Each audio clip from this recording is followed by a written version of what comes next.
Welcome to Kanal Media's weekly roundup from the banking sector. This week, headlines centered on harassment allegations, ombudsman's rulings, staffing stress, governance questions, and continuing union mobilization. Parliament disclosures, internal circulars, and branch level experiences painted a picture of rising pressure across systems and renewed debate about accountability. Here are the major developments from this week's banking news. Concerns rise over employee pressure, staffing gaps, and structural changes in public sector banks. Employee groups flagged heavy workload, staff shortages, and strict scrutiny for minor procedural lapses. Many branch level officers said pressures have increased after structural reforms and mergers. Unions called for transparent staffing policies and balanced performance expectations. SBI misguides a customer on SCSS FDs. Banking Ombudsman slams premature closure fraud, TDS errors, and procedural violations. The Banking Ombudsman in Karnataka cited serious lapse in handling a senior citizen's SCSS deposits, including wrong tenure entries and premature closure. TDS was deducted despite Form 15H. The case highlighted the need for stronger compliance in schemes relied on by retirees. Union Bank officer seeks reinstatement, alleges harassment and forced resignation at Kapkot branch. A Union Bank officer alleged harassment, altered attendance records, and pressure to resign. The officer claimed the situation escalated during a period of illness and understaffing. He has sought an inquiry and reinstatement. RBI announces 2026 BSBD rules, zero balance accounts with expanded free services. RBI revised BSBD rules to expand free services on zero balance accounts effective April 1st, 2026. Customer will receive enhanced banking basic facilities without added charges. The move aims to strengthen financial inclusion. All India UCO Bank Officers Federation seeks action after alleged assault on branch manager in Ranchi.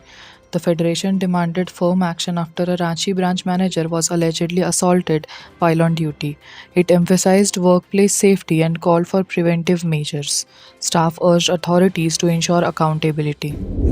5 days banking demand. UFBU announces nationwide demonstration in all state capitals. UFBU announced demonstration across all state capitals demanding 5-day banking. Unions say regulated work hours and digital alternatives make the proposal workable. The agitation marks a major push on work-life balance issues. SBI Una case, from viral video to High Court rebuke, raising questions beyond one complaint. The High Court quashed an SBI officer's termination, citing violations of procedure. The court restored service benefits, sparking debate over internal disciplinary processes. The case raised wider questions about fairness in inquiries. Banking industry declared as public utility service for 6 months under Industrial Disputes Act. The government declared the banking industry a public utility service for 6 months, a decision issued against the backdrop of UFBU's ongoing agitation and protest programs.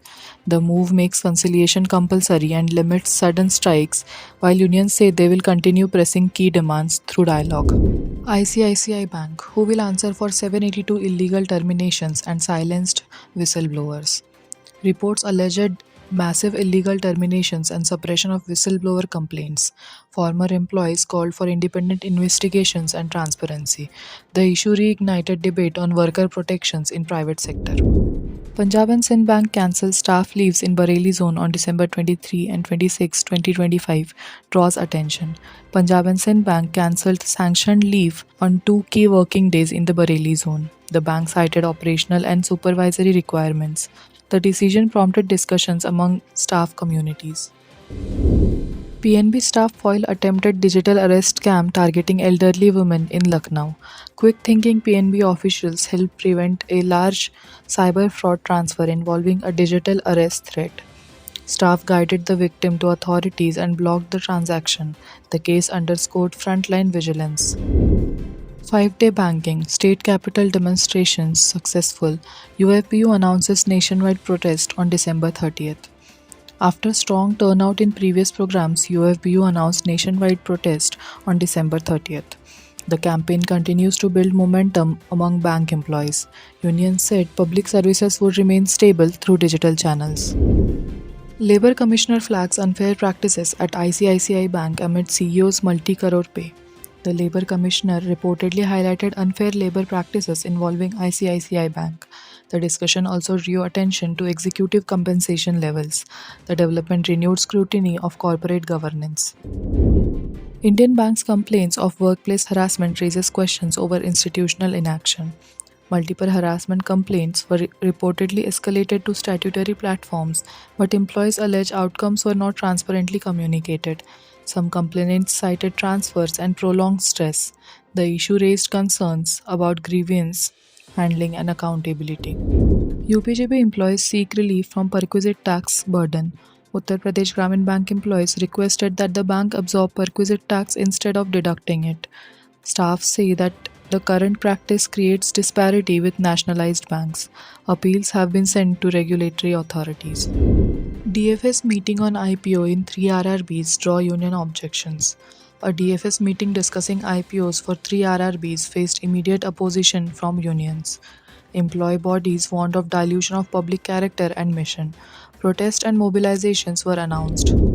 West Bengal Gramin Bank issues circular emphasizing respectful workplace communication. West Bengal Gramin Bank issued a circular reinforcing respectful and professional communication.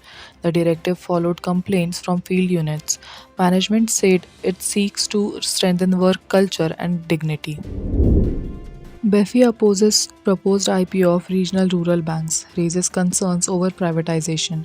BEFI warned that IPOs could gradually push RRBs toward privatization and shift priorities away from rural inclusion.